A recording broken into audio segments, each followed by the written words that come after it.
नमस्कार, मैं doctor Santosh Meena, associate professor, department of history, government arts college Kota. आज के इस व्याख्यान में आप सभी का स्वागत है। आज हम प्राचीन भारत का इतिहास का एक प्रमुख टॉपिक पल्लव वंश पर चर्चा करेंगे। सर्वप्रथम हम जानते हैं पल्लव वंश की उत्पत्ति के बारे में क्या क्या सिद्धांत प्रचलित हैं।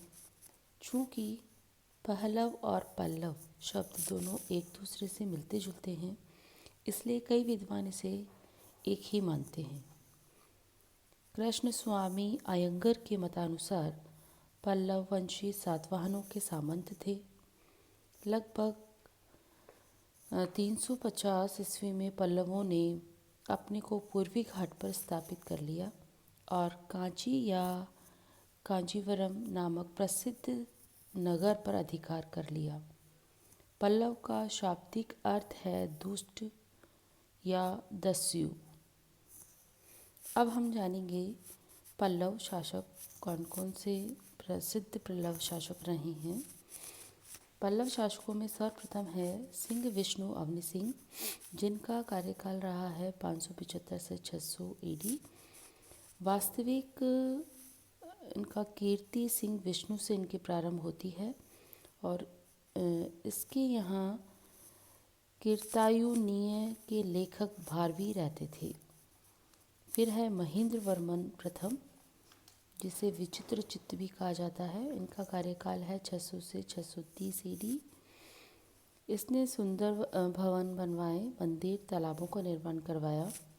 इन्होंने त्रिचनापल्ली, चिंगलपुर और उत्तर और दक्षिण अर्काड जिले में पहाड़ियों को काट कर इन्होंने बहुत ही सुंदर मंदिर बनवाए हैं।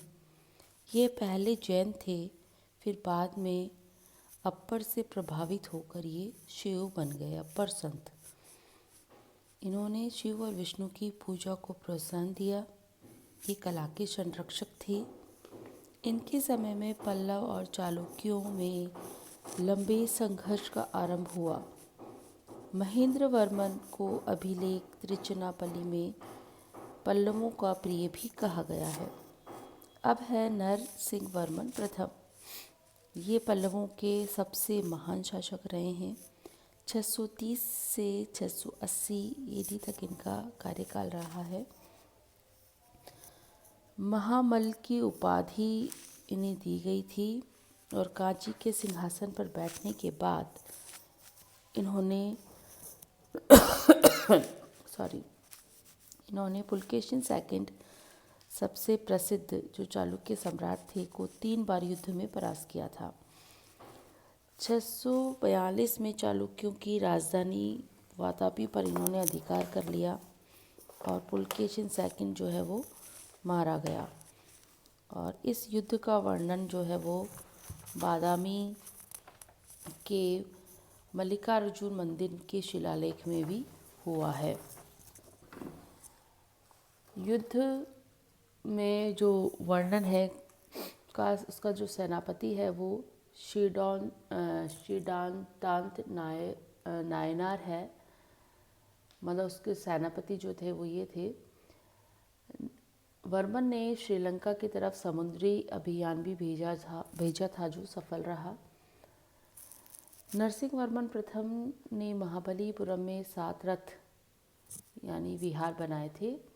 नरसिंह वर्मन के काल में हैंसांग ने 640 ईस्वी में कांची की यात्रा की थी। उनके अनुसार यहाँ 100 से अधिक बौद्ध विहार थे। बौद्धों के अतिरिक्त दूसरे संप्रदाय के मंदिर भी बने हुए थे और ये अधिकतर जो है दिगंबर जैनियों के थे।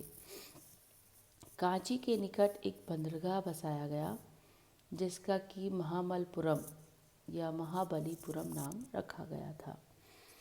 अब हम देखते हैं महेंद्र वर्मन द्वितीय तथा परमेश्वर वर्मन प्रथम। महेंद्र वर्मन द्वितीय का कार्यकाल रहा है 668 से 670 और परमेश्वरम वर्मन का है 670 से 695 ईस्वी।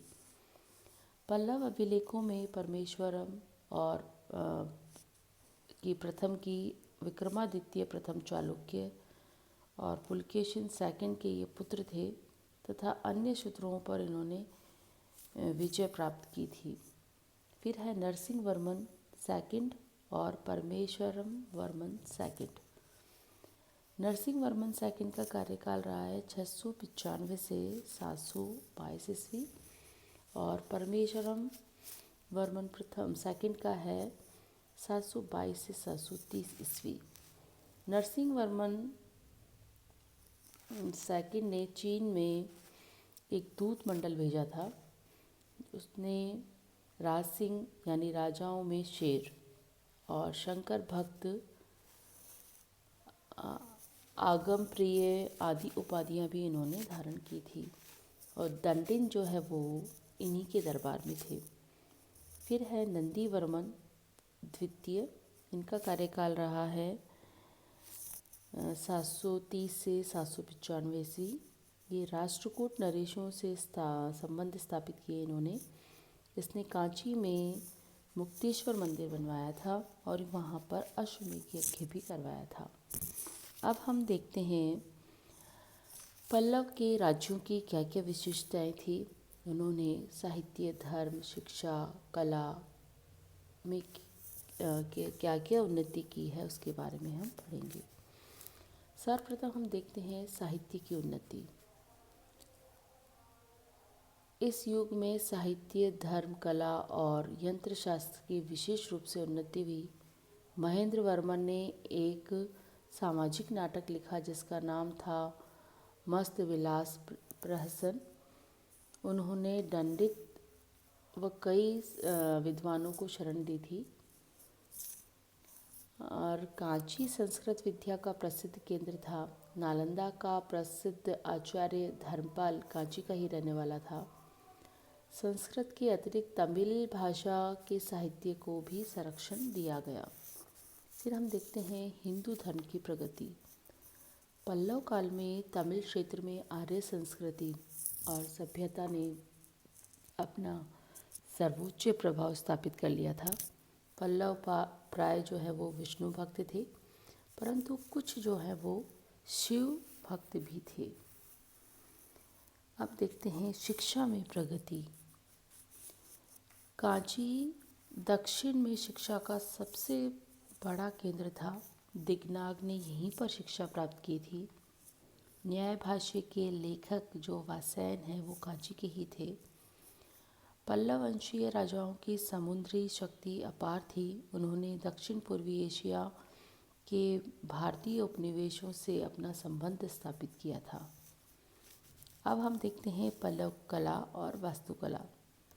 महेंद्र वर्मन प्रथम ने नई शैली विकसित की जिसे मामल शैली कहा जाता है।